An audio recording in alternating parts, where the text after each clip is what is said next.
The thing is, there's no point arguing with it because the naysayers will be there and they will say the same. They'll We've find seen it something. so many times, right? I mean, Yeah. internet and you know electric cars, and there are always people who don't. But the point is, coming from somebody who's in technology, somebody who is an engineer, is kind of a little bit disappointing.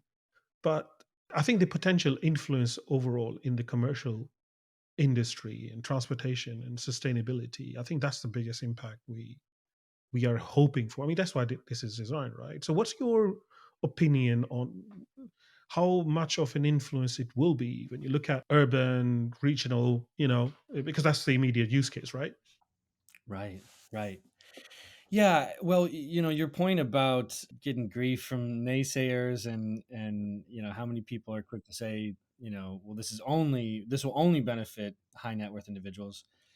Frankly, I don't. Maybe I'm not listening for it, and that's why. But or maybe I'm not clicking on these articles, and so I'm not. They're not being Yeah, added to the filtering feed. that noise out. Yeah.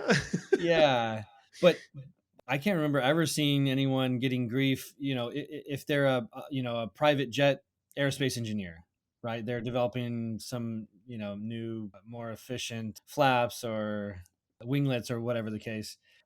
I don't hear them getting grief about, well, what you're doing will only benefit high net worth individuals.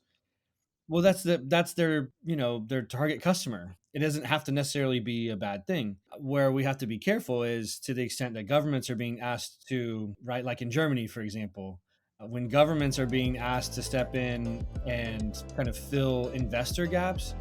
At that point, I think you have to be very careful and very clear about how this is benefiting the broader set of the population.